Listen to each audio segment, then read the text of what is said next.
Bonsoir, ici Pierre Maisonneuve.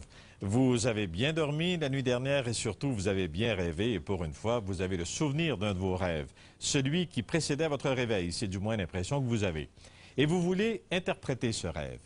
Notre invité de ce soir n'a rien d'un charlatan. C'est un médecin neurophysiologiste, directeur du département de médecine expérimentale de l'Université Taude-Bernard à Lyon. Il a écrit « Le sommeil et le rêve ». Il est co-auteur du Grenier des rêves. Il a découvert le sommeil paradoxal, celui où on rêve. Depuis 40 ans, il cherche une réponse. Pourquoi rêve-t-on? Ce soir, il nous propose des pistes de réflexion. Mon invité, Michel Jouvet. Docteur Jouvet, bonsoir. Bonsoir, M. Maisonneuve. Docteur Jouvet, vous venez à Montréal pour raconter l'histoire du rêve. Bon, c'est une très belle histoire et j'espère qu'on va le faire ce soir comme une histoire, vous et moi. D'abord, comment elle a commencé pour vous, cette histoire-là? Comment un jeune médecin décide de s'intéresser au rêve? Comme toujours, dans la recherche, ça commence par hasard. Ce qui prouve qu'on ne peut jamais programmer la recherche. Hein? Toujours. Bon, j'étudiais un processus d'apprentissage du cerveau chez des animaux. L'habituation, c'est-à-dire la capacité du cerveau à ne pas réagir à des stimulations qui sont sans intérêt. Et puis, de fil en aiguille, j'avais réveillé des chats. Si vous voulez, c'était très simple, j'avais des chats, ils dormaient, je faisais du bruit, je les réveillais la première fois 10 minutes, la deuxième fois 5 minutes, la cinquième fois pas du tout. Pourquoi? C'est très difficile en fait. J'ai commencé ça il y a 50 ans et les gens qui ont continué, ils ont continué sur des petites limaces de mer, ils n'ont toujours pas compris.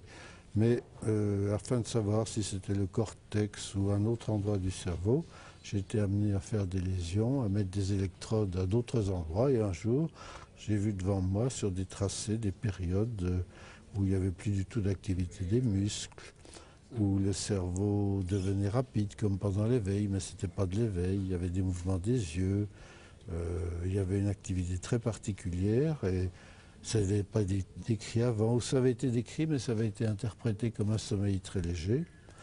Et à cette époque, quand l'activité du cortex était rapide, l'activité du cortex, ça veut dire le cortex fabrique de l'activité électrique. C'est ce qu'on appelle l'électroencéphalogramme.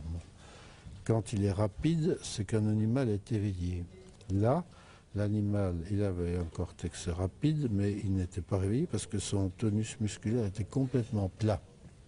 Donc ça ne pouvait pas être de l'éveil, c'était un sommeil très profond. Et de fil en aiguille, puisque c'était paradoxal de voir quelque chose comme ça, enfin quand on découvre toujours quelque chose c'est paradoxal, c'était pas un très bon mot, on a dit que c'est du sommeil paradoxal. Mais c'est un mot qui a fait son bout de chemin. Donc pour bien vous comprendre, à ce moment-là, lorsque nous sommes en sommeil paradoxal, vous nous dites qu'il y a autant d'activités au niveau du cerveau, au niveau de l'électroencéphalogramme, en quelque sorte, si vous l'évaluez, que si j'étais éveillé. Plus. Plus même. Probablement plus.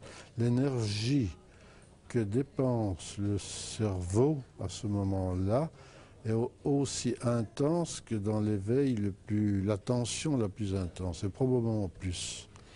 Bon, mais à ce moment-là, il y a une chose. Vous avez dit, les muscles sont complètement... Bien sûr, parce que tout ce qui va se passer dans le cerveau va vous faire des mouvements et des tas de choses comme ça.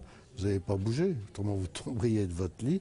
La nature, dans son immense sagesse, a inventé un système de blocage qui fait que rien ne bouge, sauf, heureusement, la respiration et les yeux, parce que ça n'a jamais fait. Respiration et les yeux, et vous dites, dans le cas des hommes, par exemple, c'est une chose à laquelle on accorde de l'importance. Les hommes, dans votre... C'est très important parce que ça a dû être remarqué il y a très longtemps, il y a une érection. Et une érection du nouveau-né au vieillard. Au vieillard, bon, le vieillard c'est toujours celui qui a quelques années de plus que vous, donc jusqu'à l'octogénaire, disons. Bon. Mais à ce moment-là, j'aurais presque le goût de vous poser une question qui peut... il était question récemment d'impuissance. Oui. Par exemple, chez les gens qui vivent l'impuissance.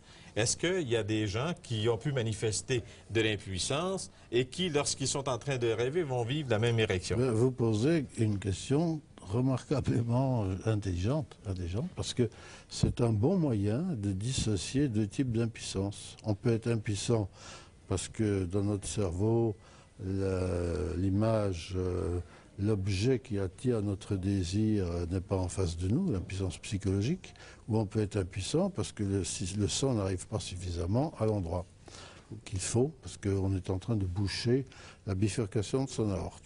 Moyen de faire le diagnostic entre les deux, vous faites dormir quelqu'un, vous lui mettez un petit machin autour du sexe. Si c'est une impuissance psychologique, le truc va toujours marcher. Toutes les 90 minutes, pendant 20 minutes, vous aurez une érection. Si c'est mécanique, eh bien ça ne marche pas. Donc vous avez le résultat entre les deux. Donc dans un cas, vous envoyez le malade se faire déboucher son aorte. Dans l'autre cas, vous l'envoyez voir un psychiatre. Un psychiatre. Bon. Avant d'aller vers les psychiatres, puis avant d'aller vers ce que vous avez trouvé, votre histoire du rêve telle que vous la racontez, vous la faites monter très, très, très loin. Vous semblez même presque nous dire, nous sommes ce que nous sommes parce que nous rêvons, nous avons inventé des dieux parce que nous rêvons, nous avons peut-être même inventé la parole pour expliquer nos rêves. Je ne sais pas si j'ai bien interprété. Non, je dirais que le rêve... Mettez-vous à la place des gens qui vivaient il y a, mettons, 200 000 ans. Ouais. 200 000 ans dans le sud de la France, autour des grottes. Ils sont dans les grottes, ils rêvent qu'ils volent. Ce rêve de vol est partout, on le trouve partout dans toutes les civilisations. Ils racontent à leurs copains, cette nuit je suis parti, j'ai volé, j'ai quitté la grotte, j'ai rencontré des choses. Le type lui dit, mais non, mais t'es resté là, qu'est-ce que tu racontes? Les types font ça encore et encore et encore. Un jour, obligatoirement, et c'est arrivé toujours à l'aube de toutes les civilisations, quelle est la seule explication que vous pouvez trouver? Votre corps ne bouge pas. Vous êtes sûr que vous avez volé. Donc, notre corps est fabriqué de quelque chose de matériel qui dort, et il y a quelque chose d'autre qui quitte la tête et qui va se promener et qui va voir les dieux, les démons, qui va être capable d'aller en avance et de rêves prémonitoires, s'ils existent, et tout. D'où concept extraordinaire de l'esprit ou de l'âme. D'où la sépulture, d'où la religion, d'où le concept d'immortalité, d'où le concept que l'homme n'est pas comme l'animal, d'où le début de toutes les civilisations. Et tous les ethnologistes, tous les anthropologues qui ont étudié le début de toutes les civilisations trouvent toujours au début l'histoire que l'âme a quitte le dormeur pendant le rêve. Et il y a encore maintenant, par exemple, dans le delta du Nil, encore maintenant en Égypte, les fellahs se mettent un turban autour de la tête pour empêcher leur âme de quitter leur terre. Vous vouliez dire c'est presque un para-rêve en quelque sorte et non pas un paratonnerre. Oui, on se protège. Oui, mais il y a même des endroits où il est strictement interdit ou malvenu de réveiller brusquement quelqu'un quand il dort parce qu'on a peur que son âme n'ait pas le temps de réintégrer le cerveau. Donc ça reste encore très prégnant, même si bien entendu on a d'autres explications. Puis puisque vous posez cette question, on est ici à Montréal, à 100 mètres d'ici, il y a une boutique où vous pouvez acheter ces magnifiques capteurs de rêve. Oui, les capteurs de rêve. Et oui, eh bien justement, c'est exactement la même idée, c'est que le rêve, c'est quelque chose qui va quitter votre tête, que vous allez pouvoir le prendre dans ses filets, et les bons rêves, les mauvais rêves et tout. Donc ça, c'est au début. Donc, étudier la physiologie du rêve, c'est-à-dire à ce moment-là, essayer de le comprendre, c'est étudier la physiologie du sacré. Je vous dirai l'autre explication, l'autre importance d'étudier le rêve. Donc, même si l'homme... Je ne crois pas que l'homme aurait pu inventer ce qu'il a fait s'il n'avait pas rêvé. Qu'on aurait eu ces magnifiques débauches d'art et de tout si l'homme n'avait pas cru qu'il y avait une certaine part d'immortel en lui. On va parler du comment on rêve, avant de parler du pourquoi, parce que vous avez des hypothèses. Vous nous avez ouvert... Le comment, d'accord. Donc d'abord, vous nous avez ouvert un peu la porte en parlant du le sacré. Bon. On étudie, nous sommes les seuls physiologistes à étudier le sacré. C'est pas mal. À étudier le rêve. Et ce que mes étudiants disent, c'est une sacrée neurophysiologie. Oui, mais vous savez, il y a beaucoup de poètes qui ont étudié, non pas qui ont étudié, mais qui se sont inspirés Les poètes. Bon, parce qu'il y a deux sens au terme. Même avant l'émission, on parlait, vous et moi, il y a deux sens au terme de rêver. Il y a le rêve éveillé que l'on peut faire qui inspire les poètes. Oui, ça le rêve a un terme un peu polysémique. Le rêve éveillé que j'ai actuellement, je peux fermer les yeux et me trouver, par exemple, avec Naomi Campbell, que j'aime bien. Elle est très belle. Mais ça, c'est un fantasme. C'est un fantasme. C'est pas du tout. Le rêve, au sens où le physiologiste l'étudie, c'est une machine qui marche périodiquement au cours du sommeil, qui apparaît dans l'évolution à partir des oiseaux, par exemple, et puis dont on connaît mieux le comment que l'éveil. Vous dites à partir des oiseaux. Oui, parce qu'il faut, là aussi, quand on a découvert ce truc, on s'est aperçu tout de suite que le chat rêvait. Plus longtemps que nous, d'ailleurs, dites-vous. Plus longtemps que nous, parce que le chat, animal que je qualifierais de sacré, a la possibilité de garder, devrait être nocturne, puisque normalement il mange des rats qui se baladent la nuit et tout, mais comme il vit avec l'homme, il profite de l'homme et il a un rythme qui fait qu'il dort à peu près tout le temps, sauf entre 3h et 6h du matin. Dormant beaucoup, il rêve beaucoup. Bon, alors, d'où ma prochaine question. Comme on dort moins, Oui, on dit qu'on dort moins que l'on dormait. Même peut-être qu'au siècle dernier, avec l'invention avec l'invention de la télévision, avec l'invention de la lumière, avec Edison, grand coupable. Edison, le grand coupable, parce que ça nous permet de travailler la nuit. Donc il nous a coupé une partie de nos rêves.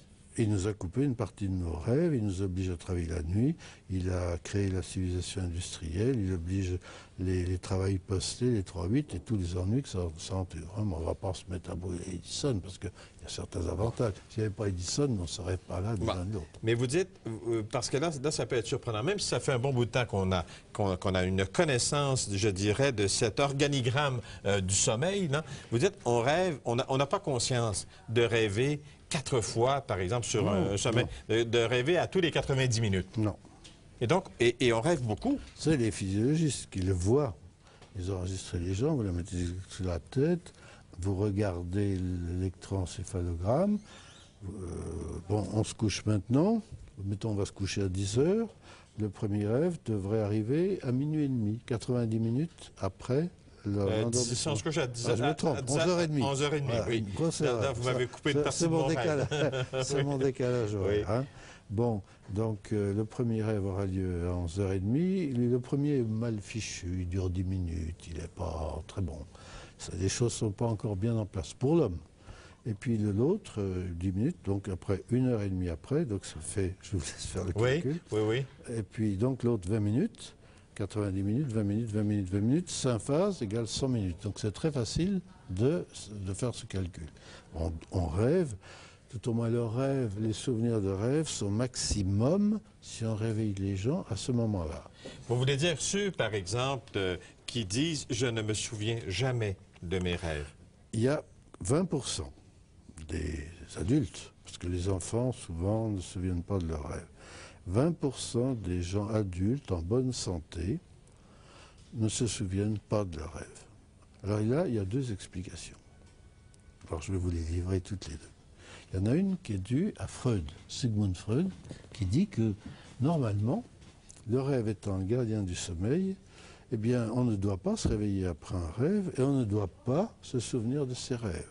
Si vous vous souvenez de vos rêves, c'est que vous avez quelque chose qui ne marche pas, donc il faut aller voir un psychanalyste.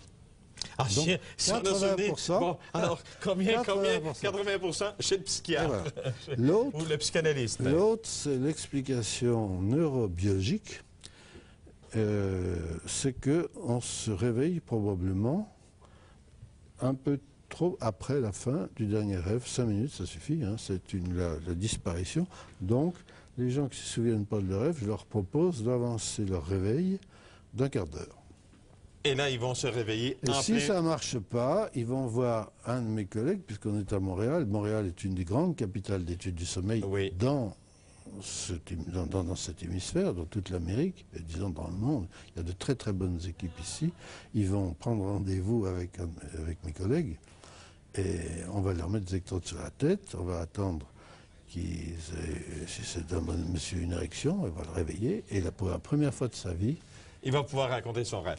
Moi, on va faire une courte pause. On entend souvent des personnes dire « je ne parviens pas à dormir, je ne peux pas dormir », même vivre d'angoisse parce que ces personnes-là ne peuvent pas dormir. Est-ce qu'on a raison d'être inquiet si on souffre d'insomnie? Je vais vous dire, là, bon, moi j'avais, puisque maintenant je profite du début de ce qu'on appelle la retraite, ce qui me rend à la fois plus libre et tout. Donc j'avais un laboratoire de sommeil, donc j'avais des consultations et tout. En interrogeant les gens qui disent ne pas dormir, il est assez facile de tracer la barrière de la gravité ou pas de la gravité. Il y a des gens qui vous disent « Docteur, je ne dors pas, je ne peux pas m'endormir, j'entends sonner toutes les heures et tout. » Très bien. À ce moment-là, vous donnez une petite carte, un petit calendrier de sommeil à tous les jours de la semaine. Et puis vous leur dites de marquer en noir dans la nuit quand ils dorment, et surtout le jour, s'il y a des périodes où ils s'endorment ou s'ils bâillent. Et puis ils reviennent au bout d'un mois, et là vous voyez tout de suite si c'est grave ou pas. Il y a des gens qui ne dorment pas, qui disent ne pas dormir la nuit, mais dans la journée vous voyez qu'ils ne dorment pas. Alors ceux-là, vous êtes certain qu'ils dorment, mais qu'ils ne savent pas qu'ils dorment. Donc il faut leur raconter des histoires, leur donner des drogues, des placebos et tout. Il y a des gens qui ne savent pas qu'ils dorment. C'est ce que j'avais appelé l'hypnagnosie, agnosie du sommeil. On peut les guérir en les enregistrant et on leur montre très bien qu'ils dorment. Bon, on peut savoir une personne qui serait totalement privée de sommeil peut en mourir. Il y a des gens qui ne savent pas qu'ils dorment. C'est ce que j'avais appelé l'hypnagnosie, agnosie du sommeil. On peut les guérir en les enregistrant.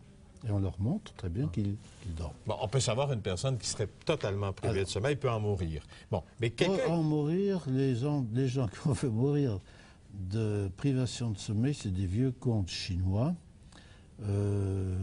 Il y a eu, dans certains pays, de l'autre côté, il y a plusieurs années, des moyens qui ont été employés de priver les gens de sommeil pour leur faire avouer n'importe quoi.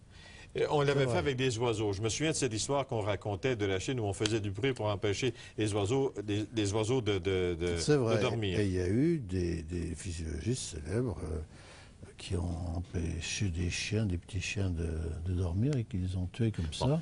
Mais est-ce qu'on peut mourir d'absence de rêve? Non. Tout dépend comment vous supprimez le rêve. Il y a eu des expériences qui ont été faites au début de tout cela, où on a empêché les gens de rêver. Quand ils rêvaient, on leur faisait comme ça au début, ils se réveillaient. Puis la deuxième nuit, on leur tirait la barbe, et ça ne suffisait pas. Et la troisième nuit, on leur jetait des seaux d'eau dessus. Et la quatrième nuit, ils devenaient un peu fous. Donc on se disait, voilà, on a créé une psychose en empêchant les gens de rêver. Puis on s'est aperçu qu'il y avait des molécules très courantes dans les années 65 qui supprimait complètement le rêve et qui guérissait les gens qui avaient des dépressions. Et il existe encore de par le monde, certainement, ce soir, même à Montréal, il y a certainement plus de 1000 personnes qui ont des traitements qui sont employés soit pour les traiter pour la dépression, soit pour les traiter pour une autre maladie qui est la narcolepsie cataplexie, qui prennent des doses assez élevées de certains médicaments, qui fait que ils ne rêvent plus. Si on enregistre leur sommeil, il n'y a plus de sommeil paradoxal et ils vont bien mieux. Bon, ils ne rêvent plus, font pas de dépression. À ce moment-là, pendant longtemps, la psychanalyse, par exemple, a utilisé l'analyse en quelque sorte, ou a cherché dans le rêve des réponses. Est-ce que ce que vous venez de me dire au sujet des dépressions, parce qu'on empêche les gens de rêver, à ce moment-là, ça cadre avec la démarche psychanalytique d'étudier ou d'interpréter les rêves? Non, le problème, c'est que quand on veut étudier la fonction de quelque chose, la démarche d'un physiologiste, c'est de la supprimer pour voir ce qu'il arrive. On s'est dit, quand ça a été découvert ça dans les années 59-60, tout le monde s'est dit on va supprimer le rêve chez des animaux ou chez l'homme et on va bien voir ce qui arrive. Au début, on l'a supprimé par les méthodes que je vous ai dit. Oui. C'est-à-dire chaque fois que l'animal... Bien sûr que là, on a tué. Il y a encore des expériences qui ont été faites récemment à Chicago, où en empêchant des rats de rêver par des méthodes instrumentales, toutes les fois qu'ils rêvent, ils sont obligés de se réveiller, ça entraîne un stress. Au bout de 15 jours, ils sont morts. Parce que leur système immunitaire, tout ça, ne marche pas. Ce n'est pas parce qu'ils ne rêvent pas, c'est parce qu'il y a un stress. Mais si on empêche le rêve par des drogues, par des molécules qui sont de plus en plus, qui agissent de plus en plus sur le système, vous avez des animaux qui peuvent vivre très bien. À quoi ça sert de rêver? Ben voilà. Donc ça n'a pas un rôle vital. Parce qu'on a dit déjà, et vous allez le rappeler dans cette conférence que vous allez donner demain soir, c'est les belles soirées de l'Université de Montréal, des belles soirées qui nous ont donné tant de joie à certains moments donnés. Mais là, vous dites, vous expliquez pourquoi rêver? Ah, ça c'est le problème. Il y a autant, mettons qu'actuellement, il y en a beaucoup moins maintenant, mais disons qu'il y a actuellement de chercheurs physiologistes du rêve, mettons qu'il y en ait des bons labos dans le monde, une trentaine, pas plus. Il y en a eu jusqu'à 300, mais il y en a 30. Donc il y a 30 types qui ont une théorie, donc il y a 30 théories. Bon, à un moment donné, on a dit si on empêche une personne de rêver, ça permet d'accumuler la mémoire, d'enregistrer la mémoire. Vous dites non. On est d'accord. Il y a eu l'hypothèse mémoire, qui a été très longtemps étudiée. Il y a eu des gens qui ont dit le rêve sert à faire passer la mémoire d'un certain niveau à une mémoire à long terme. Bon. Emmagasiner ça, là, comme notre ordinateur, là, on envoie ça dans les... Eh bien, ça ne marche pas parce que, l'exemple de plus, les gens qui ne rêvent pas ont aucun trouble de la mémoire, alors que ceux qui prennent des benzodiazépines pour dormir ont des troubles de la mémoire. Bon, donc ce n'est pas la mémoire. Le sommeil joue peut-être un rôle dans la mémoire, mais pas de rêve. Donc, on abandonne ça. Après est arrivé un grand biologiste moléculaire, prix Nobel. Les prix Nobel, ils savent tout. Donc il a dit, le rêve, ça sert à l'oubli. C'était pas nouveau, puisqu'il y avait déjà un Allemand qui l'avait dit en 1880. Ça sert à oublier. Oui, il a dit, le cerveau reçoit tellement d'informations que s'il avait traité tout, il va exploser. Donc il faut que les informations qui ne sont pas importantes, elles soient jetées pendant le rêve. Conception oui. Idiote. Bon, là vous me dites conception idiote, mais pourtant, comme si le rêve servait à faire un grand ménage. On reverra ça tout à l'heure, mais ça ne sert pas à oublier les choses qui sont pas importantes. On a un oubli dans la journée de toutes les choses, heureusement. Ben, Freud, d'ailleurs, l'avait parfaitement dit, je me permets de dire Freud, bien que je ne sois pas en accord avec lui. Le rêve ne sert pas à oublier les choses qui ne sont pas importantes. Il va servir peut-être à oublier quelque chose d'autre dont on parlera tout à l'heure. Bon. Donc c'est pas la mémoire, c'est pas l'oubli. Après on s'est dit, le rêve, il y a eu des théories, le rêve sert à refroidir le cerveau, le rêve sert à réchauffer le cerveau. Il y a une autre théorie. Des théories de scientifiques, là. Oui, bien sûr. C'est toujours des scientifiques qui parlent. Pendant le rêve, il y a des animaux chez qui le cerveau devient plus froid, parce que la circulation augmente, ou bien devient plus chaud. Donc il y a des gens qui ont un raisonnement très simple, qui disent, c'est pas très malin. Il y a une autre théorie qui est très intéressante, c'est qu'il y a beaucoup de rêves chez les animaux très jeunes. Un petit bébé, un petit chaton, un petit raton a quelque chose, pas du rêve, sommeil paradoxal, on ne va pas dire qu'un animal, Et on a donc, puisqu'il y a une stimulation importante du cerveau, on a pensé que le rêve, en stimulant le système nerveux, pouvait le faire maturer plus vite. Très bonne hypothèse. Mais à ce moment-là, moi qui ai mon âge, pourquoi je rêverais? Mon système nerveux, longtemps qu'il a été fabriqué. Mais par contre, ce que vous constatez chez de très jeunes animaux, on semble de constater aussi chez le bébé, chez l'humain, chez le fœtus également. Oui, le fœtus a du sommeil paradoxal. En échographie, on voit des moments où il y a une érection et il y a des mouvements des yeux. Donc le mécanisme qui plus tard sera responsable du rêve, qui à partir de 5 ou 6 ans, l'enfant pourra dire cette nuit j'ai rêvé à telle chose, que j'avais un ours, etc., etc.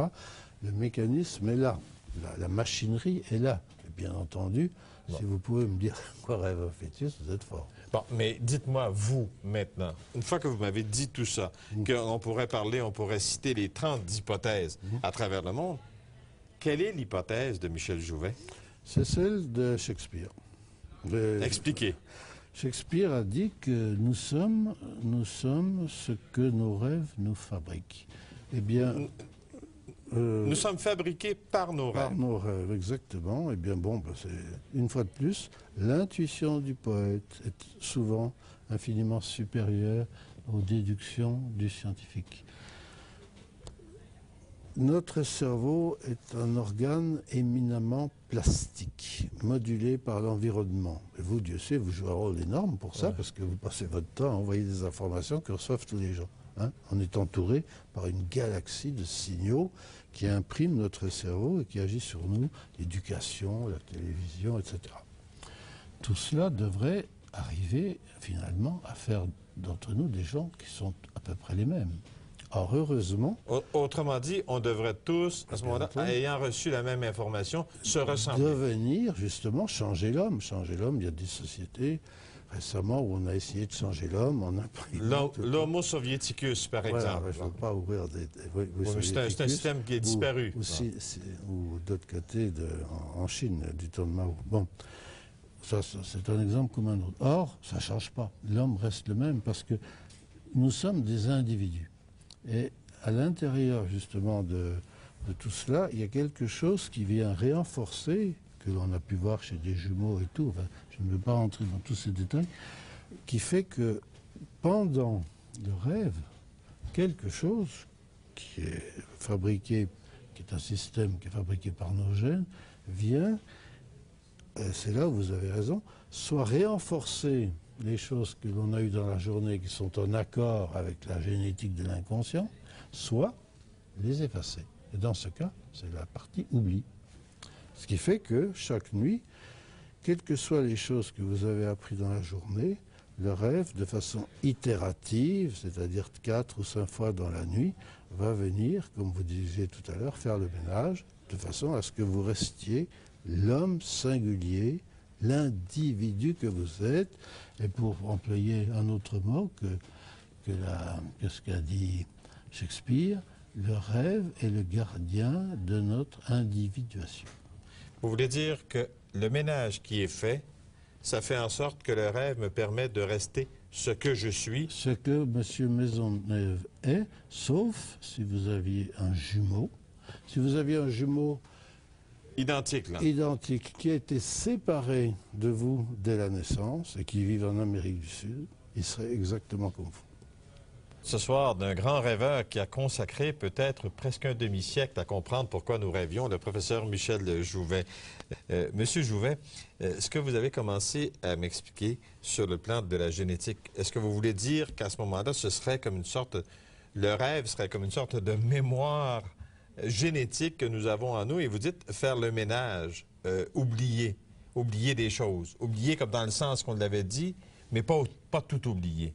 Ça veut dire quoi exactement? Ça veut dire que les informations que vous recevez dans la journée et qui ne sont pas en accord avec la génétique de l'inconscient, pour me servir de ce mot remarquable de Zondi, sont évacuées. Zondi qui était un élève de Freud. Exactement, qui était un Hongrois. Qui avait plus d'intuition que Freud encore, diriez-vous? Je pense que de ce côté-là, il a eu cette espèce d'extraordinaire. Il a dit le désir, c'est la génétique de l'inconscient, et je ne trouve pas de meilleure définition du désir. Et Freud ne l'avait pas vu. Mais quand on parle de génétique, à ce moment-là, c'est quelque chose d'inné?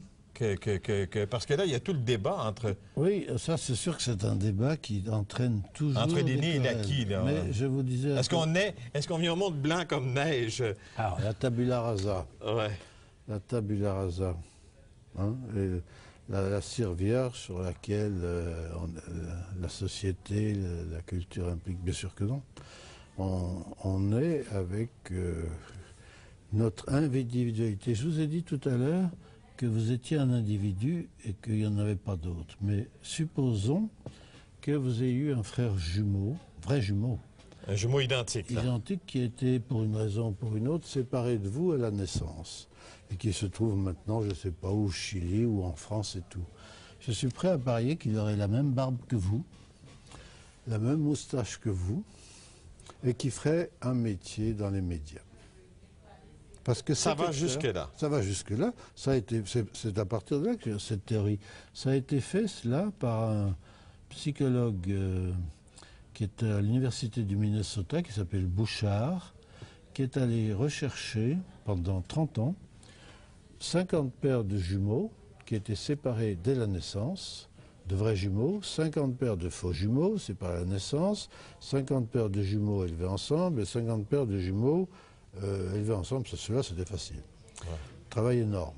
Il a fallu aller dans le monde entier.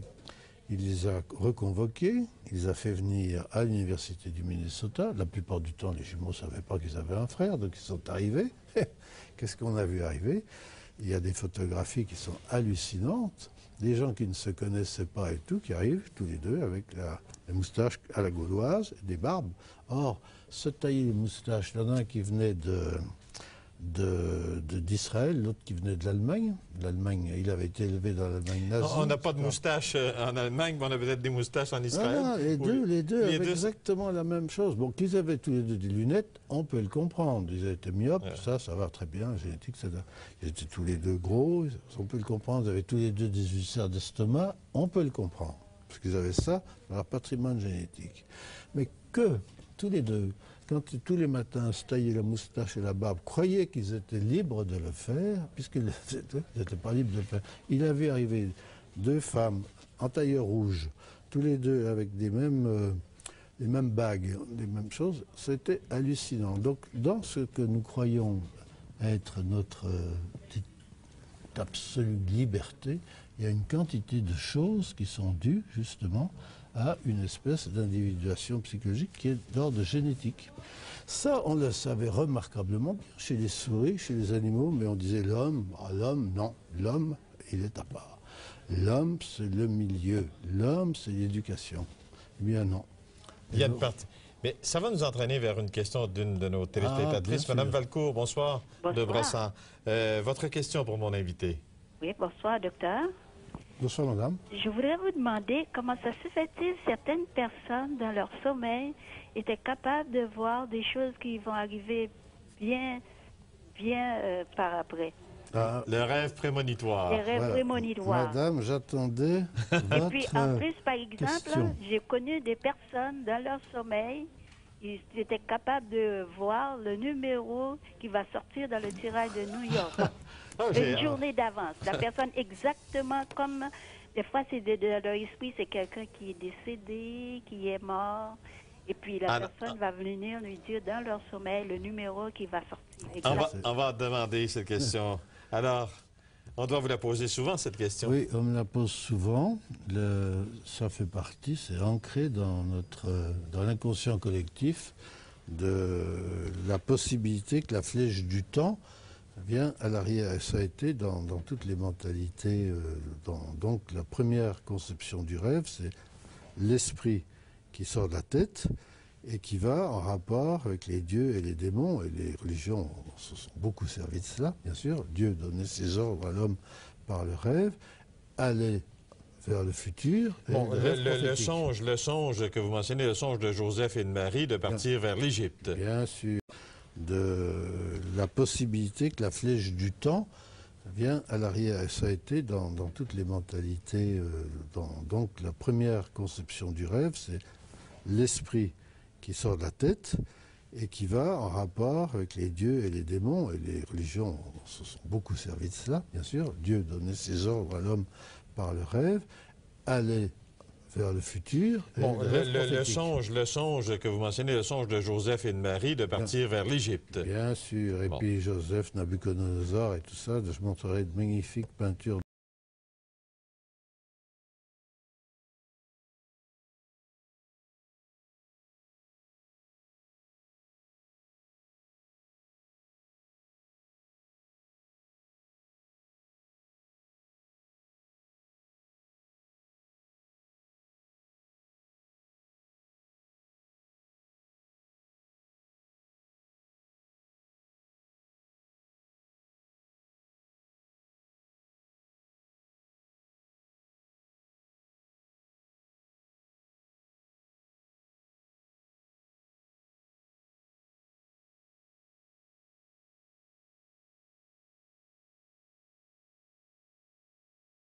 À admettre qu'on peut voir les numéros de loterie comme ça dans son sommeil et tout, et que le temps est réversible,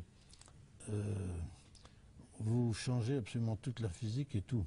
Alors que vous pouvez expliquer ça bien mieux par les coïncidences, par le hasard. Le jeu du hasard. Donc les rêves prémonitoires, même si quelquefois il existe en effet des faits très étranges, je le mets comme Aristote sur le compte du hasard. Je n'admets pas, je ne peux pas comprendre que la flèche du temps puisse aller dans un autre sens. On va aller à Mme Hazard de Winnipeg. Bonsoir, Mme Hazard. Tiens, vous avez un nom prédestiné, Oui, chère tout à madame. Madame à Hazard, vous avez une question pour M. Jouvet. Oui, bonsoir. Oui. Oui, la question que je pose, c'est que j'aimerais savoir quelqu'un qui vit une dépression et qui prend des antidépresseurs à cause de l'insomnie, tout ça.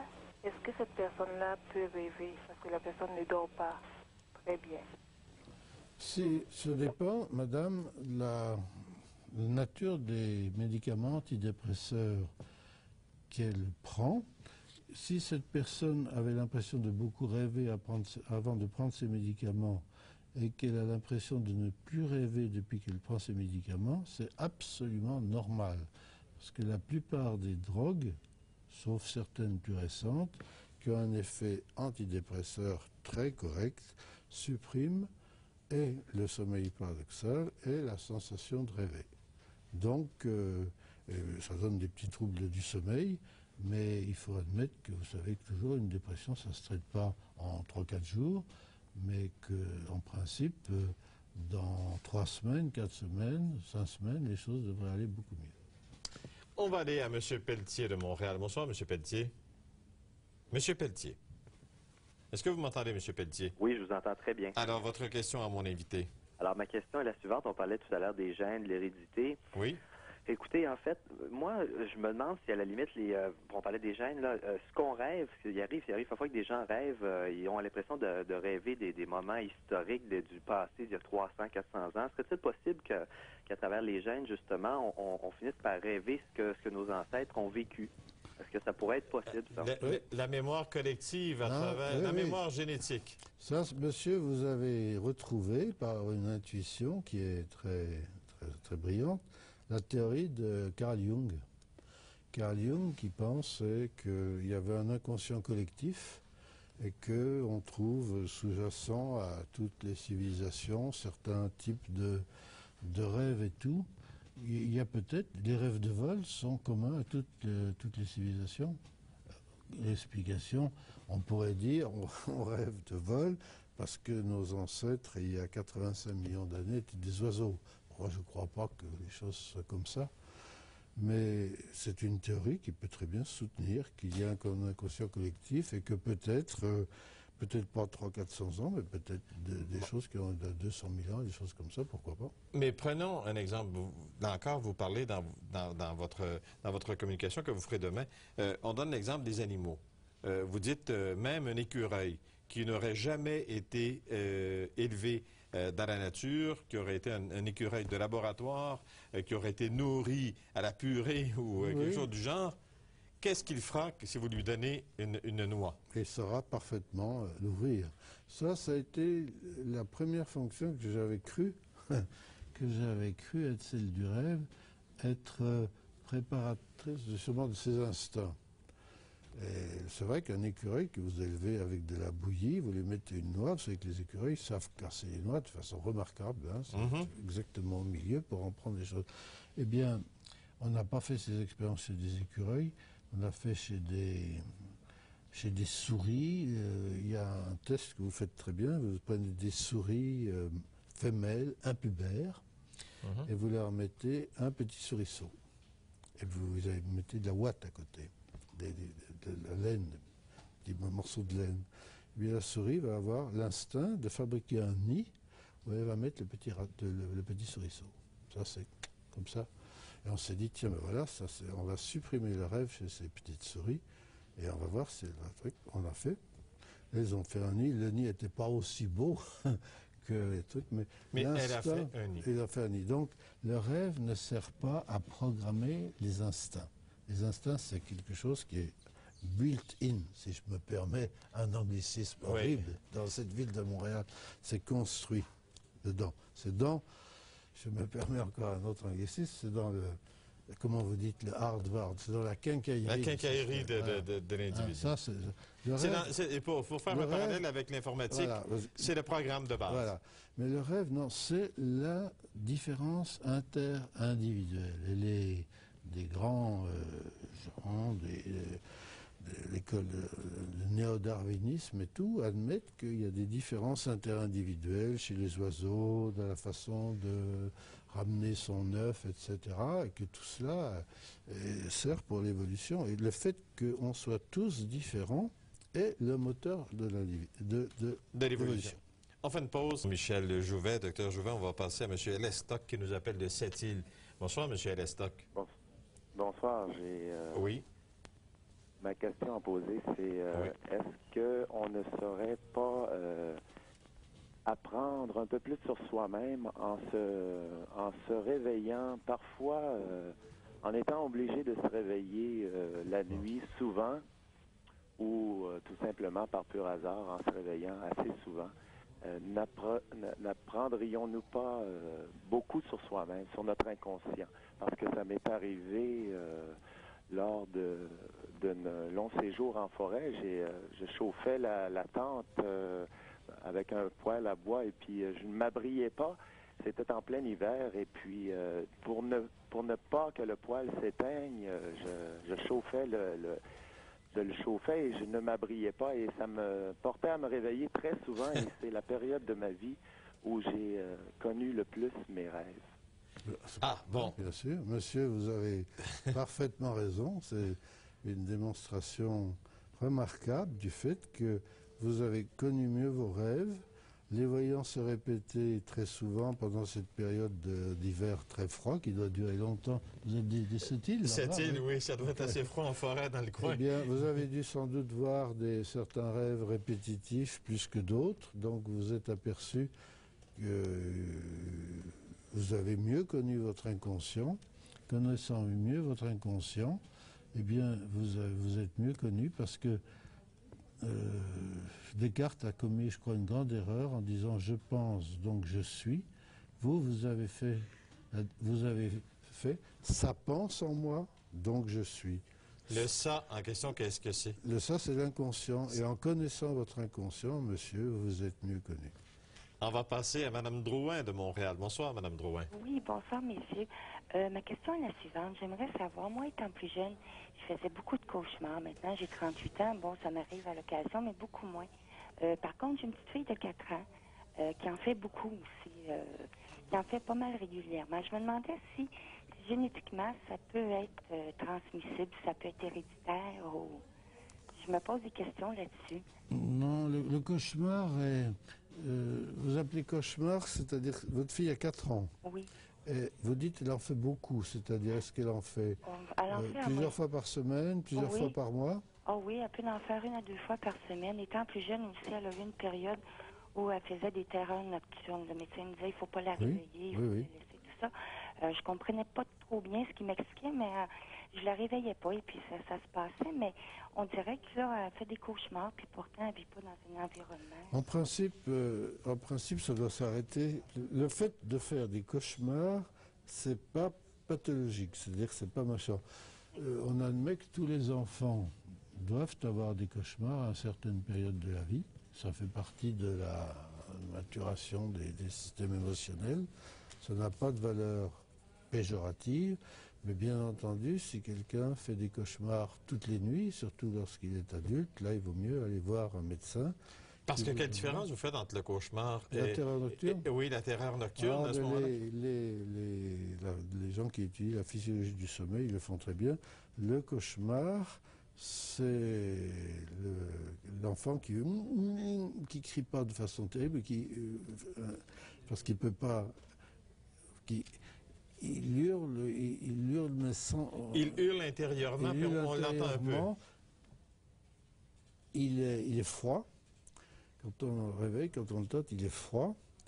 Et on le réveille et il a l'image de l'ours sur lui qui ne pouvait pas bouger, qu'on lui courait après, qu'il y avait des voleurs qui étaient dans sa chambre et qui ne pouvaient pas courir. La terreur nocturne survient en dehors du sommeil paradoxal en général, parce qu'il existe indiscutablement même pendant le sommeil une vie mentale, et c'est l'enfant qui s'assied brusquement, qui est rouge, qui est en sueur, le front très chaud et qui hurle à réveiller. Vous voulez dire, à ce moment-là, le cauchemar peut être à un autre niveau que le rêve? Oui. Non, le cauchemar est un rêve effrayant. Effrayant? Et il est effrayant parce que pendant les rêves, puisqu'il y a une paralysie du tonus musculaire, on ne peut pas bouger. Et s'il y a des voleurs ou des animaux épouvantables qui vous courent après, eh bien vous avez cette sensation de ne pas bouger qui déclenche le cauchemar. La terreur nocturne, qui survient surtout chez les enfants, bien sûr, survient au cours du sommeil, proprement dit, du sommeil profond. Et ça entraîne, ça se voit d'ailleurs puisque la température du front est très différente. Le front est rouge, le front est chaud. Les enfants hurlent à réveiller. Même une grande maison, mais on n'arrive pas à savoir exactement pourquoi. C'est donc une mise en jeu de mécanismes effecteurs de l'angoisse, mais qui sont très différents. Mais les cauchemars... Mais qui sont différents. Donc terreur nocturne, différent du rêve, différent du cauchemar. Non. Le cauchemar est un rêve angoissant. Parfait. Ça survient pendant le sommeil paradoxal. La terreur nocturne ne survient pas au cours du sommeil paradoxal. Il nous reste très peu de temps, Madame Lamarche. Madame Lamarche ou Madame Lavallée? Madame Lavallée. Bonsoir, Madame Lavallée, qui nous appelle de Chicoutimi. Oui, bonsoir, monsieur. Oui. Docteur Jouvet, à partir de la Bible qui regorge de songes et de visions qui ont peuplé les nuits de plusieurs prophètes et lesquels phénomènes ont été également étudiés par Carl Gustav Jung, j'aimerais que vous me partagiez votre compréhension de ces phénomènes. La Bible, l'Ancien Testament, contient de magnifiques rêves, de magnifiques songes, les songes, puisqu'on appelait à cette époque les songes. Oui. Ça a été un moyen privilégié du bon Dieu pour discuter, d'envoyer... Bon, il y a eu Joseph d'abord, le Joseph d'avant le Nouveau Testament, le Joseph de l'Ancien Testament, avec Joseph de l'Égypte, celui qui a interprété les songes des vaches grasses, des vaches maigres, celui qui a interprété le songe de Nabucodonosor, il lui a dit qu'il allait devenir fou et l'autre est devenu fou. Il y a des rêves, il y a le songe de Jacob, créateur d'une religion. Il y a le songe de Salomon. Il y a 18 ou 19 songes remarquables dans la Bible. Dès qu'arrive le Nouveau Testament, là, les choses sont beaucoup plus... Puisque Dieu a un représentant sur la terre qui est le pape, les rapports se font le bon Dieu, le pape, mais le bon Dieu, le commun des mortels, ça, c'était très mal vu. Bon, ben écoutez, là, vous nous invitez à relire la Bible, à écouter votre conférence demain. C'est déjà tout le temps, malheureusement, c'est toujours trop court en ce temps-là. Je vous remercie beaucoup pour votre présence parmi nous et puis pour cet intérêt pour les rêves. Pour ceux que le sujet intéresse, M. Jouvet donnera demain à 20h une conférence sur le rêve dans le cadre des belles soirées de l'Université de Montréal.